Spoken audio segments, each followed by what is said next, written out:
Hello, this is Eve Stanway, difficult conversations expert.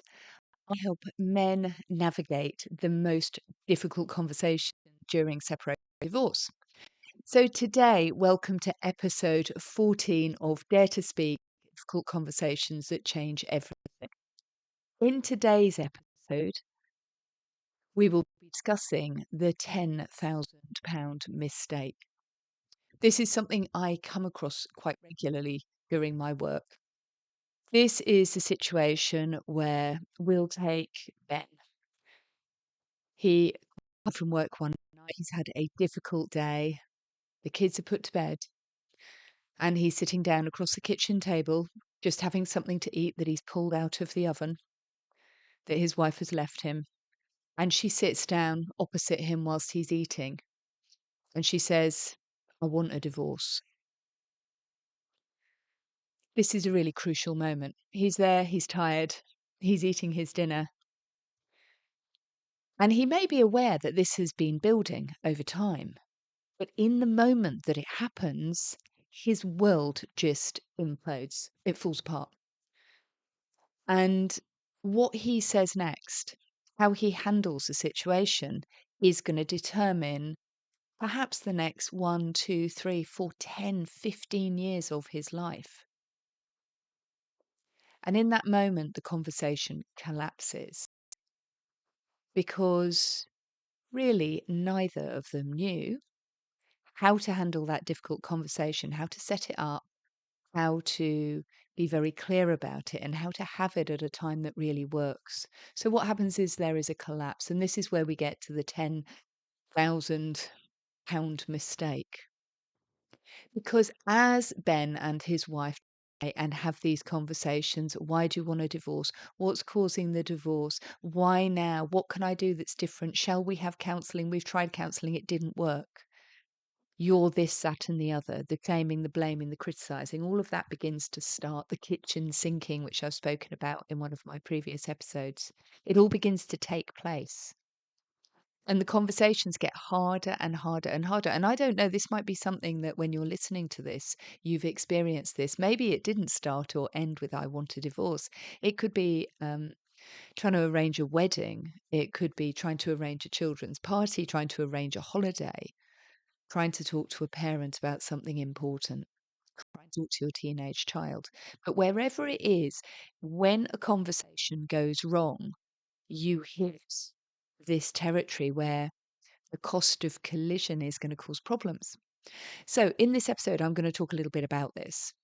The reason why this ends up costing a lot of money is because we don't know how to have these difficult conversations. Certainly in divorce, what happens is the courts or lawyers take over the communication, and we ask them to do it.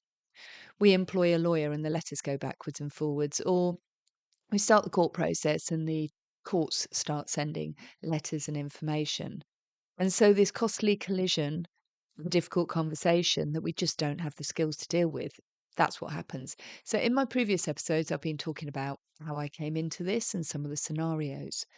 But in this episode, and in the next, oh, my kids come to join me. In the next few episodes, what I'm going to do is I'm going to talk about my approach.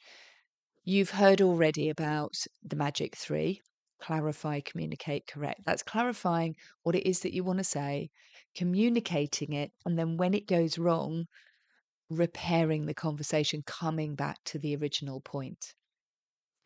In the next, probably actually in the next 10 episodes, I'm going to deepen sharing skills and practical tools on this so that you've got something that you can take forwards into any difficult conversation. And this framework is my listen, speak, lead framework. This is a repeatable framework that you can use. So listen, and I'm going to go through each of these in point over time, but today I'm just introducing you. Listen. Listening is about the radical act of paying attention to both what's happening inside of you and what's happening in the other person. Now, part of what's happening inside of us, part of what was happening inside Ben as he sat there at his kitchen table with dusk darkening the sky outside and his wife saying this to him, part of what will have happened is his body will had a massive emotional surge. The reason with men is because men typically, I think the studies say that from the age of 7, men are not really encouraged to talk about their feelings. I think it's getting a bit better now, but generally speaking, and as you're listening to this as a man or as a woman, you might want to just pause for a second and say, how were feelings discussed in my family growing up? I often hear people and say, well, my parents just wanted me to be happy. I just want my kids to be happy. I just want my wife to be happy, my husband to be happy, my partner to be happy. I just want that.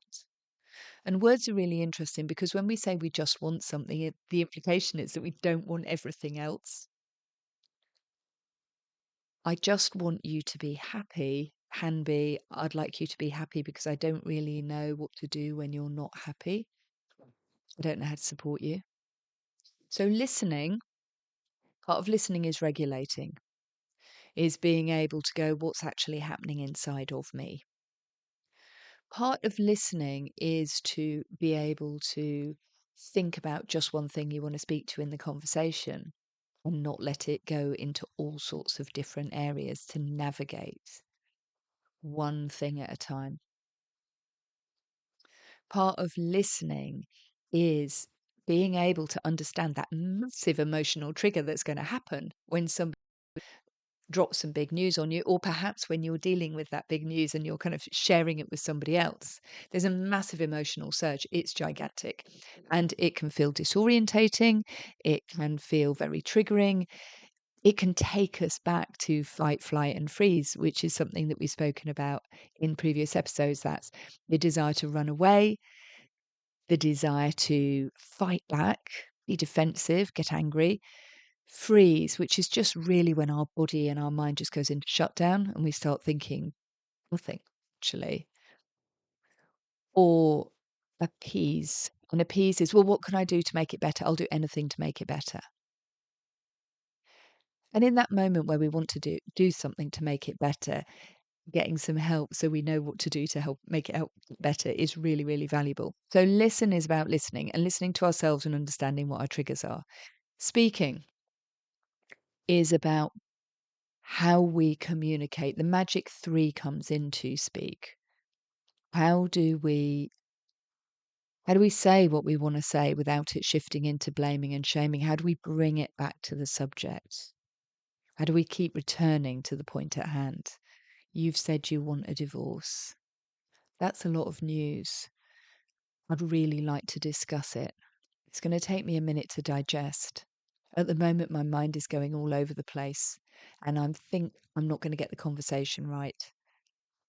So, can you give me a moment to calm down? I'm going to go and wash my face. I'm going to go and walk outside. I'm going to breathe for a bit, and then I'm going to come down and I want to listen what's helped you, what's made you get to this point. Radical listening, speaking, being able to articulate what you need to say, and then leading. Leading is really important in separation and divorce. Good leadership is important in any situation where there is a problem, where there's turmoil, whether it's a fire alarm going off and we have someone who leads us out of the building, whether it's a lesson, whether it's a song, whether it's music, somebody to lead the music. When we're having a kids' party, often we'll get an organizer to come and lead the games. When we are in a religious service, there's often somebody who's going to lead the worship, lead the prayers, lead the songs, lead the message. If we're trying to organize a meal for lots of people, somebody in charge makes a real big difference. So leadership is crucial during family breakdown. It really, really is. Leadership in partnership with your ex, in partner with your new partner, leadership is about moving from control into collaboration, from conflict into being able to care for yourself and for the other people, even while there's disagreements going on. So I'd like you to have a think now, if you've got a chance to, perhaps just pause and reflect. When we get bad news, when you get bad news about anything at all, what happens? We feel it as a shock. And in that moment of shock, we're likely to react. And react means that we're going to go back and we're going to do, we're going to do what we've learned before. We're largely going to do what we saw happen maybe when we were a child or in previous relationships. We're going to follow a pattern and a pre-established pattern. Having a framework really helps. It really does. There's a meditation framework where you sit and you breathe. And you breathe in for 4, hold for 4, out for 4, hold for 4, breathe in for 4. That's a framework called box breathing because you're breathing the 4 squares of the box. And by concentrating on breathing in for 4, holding for 4, out for 4, hold for 4, breathe in for 4. By concentrating on doing that, by having a tangible skill, it means that you can go through it. So what happened to Ben? Well, let me go back to Ben. So Ben, and it's a really typical story. It's something that I see quite often. I'm always very grateful when I can start working with somebody before what happened to Ben happens. By the time Ben had got to me, him and his wife had sent so many letters backwards and forwards through the solicitors. Each one of those letters had cost money. Those letters were using up the family resource. And Ben didn't know another way of doing it. He'd heard that you could represent yourself, he'd heard about coaching, he'd heard about all sorts of different things, but he didn't really know what to do. He came to me because his friends suggested they'd heard about what I'm doing, and they said, look, Ben, you're struggling to have difficult conversations and you're outsourcing it to lawyers. It's costing loads of money, but it's actually not getting anywhere. Both Ben and his wife had actually had 2 sets of lawyers by the time they came to me. And they'd spent between them £100,000. That was money, that's years of schooling, that's so many holidays. And yet it was gone in not being able to have a difficult conversation, not having that skill set. What was ironic was Ben was a project leader in his work environment. He was very senior. He was really good at managing a team. He was really good at having those difficult conversations. Vast amount of experience, but what he couldn't deal with, you see, at work, when you have a difficult conversation, often people don't become emotional. Often you don't become emotional. That's because at work we've got these boundaries, and so we know we can't. But he didn't know how to deal with his wife's distress and her upset. He didn't have any strategies in place for what to do when his children were unhappy with his decisions. He didn't really know what to do. He could remember in his own childhood being really upset with his parents when they made decisions and didn't include him. But he can also remember being really upset when they did try and include him and they kind of acted like his opinion mattered and then they made decisions where it didn't. So the reason why I'm talking about Ben is because Ben represents many of us. Ben represents me when I was going through my own separation and divorce. I didn't spend £100,000. I couldn't have. I didn't have that amount of money. But I did find myself outsourcing conversations. I'm hearing a lot of people at the moment, they're outsourcing their conversations to ChatGPT. I'm going to do an episode on how ChatGPT may or may not, and there are other AIs available, let me make that clear. But I'm going to do an episode specifically on why that can be problematic.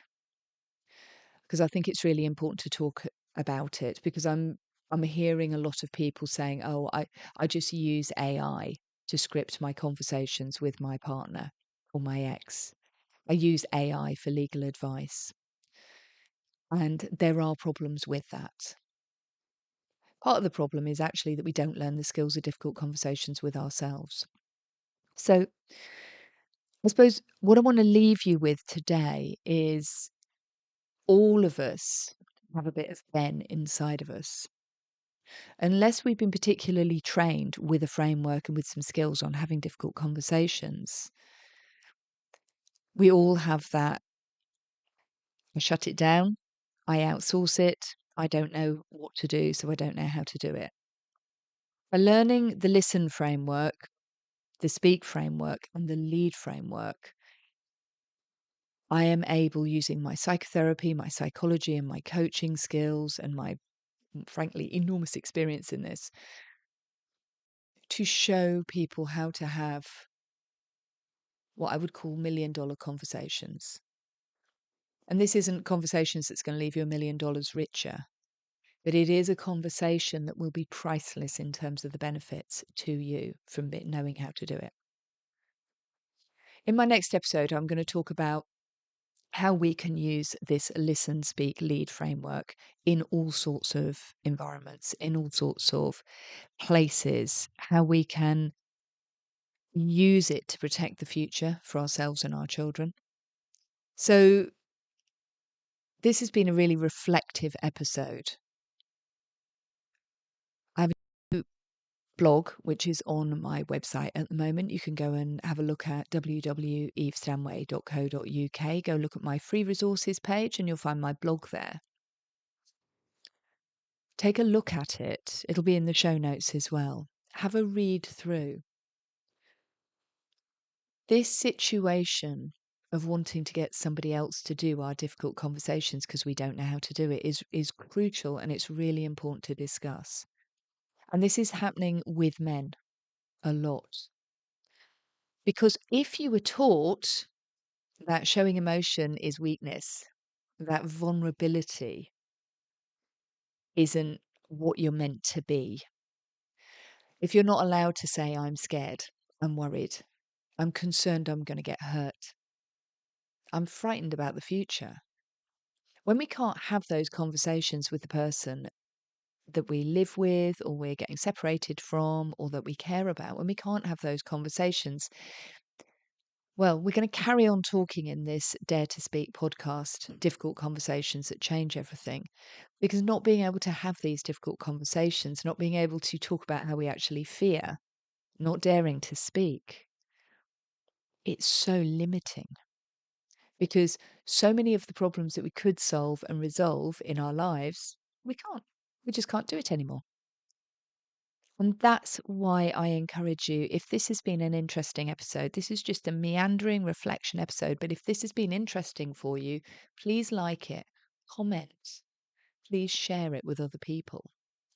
I'm really proud. Last time I looked at my data, I've had 405 downloads since I launched on the 2nd of January. I'm so pleased about that because the aim of this podcast was to get the messaging out there, and I feel that that is what's happening. And remember, you can find me across all the social medias at Eve Stanway. You can find me at my website, which is in the show notes. If there's something you want me to talk about, if you're interested in this listen, speak, lead framework, message me.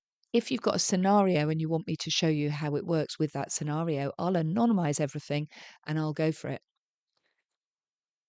If you yourself have a really difficult conversation coming up, reach out and I'll coach you through it.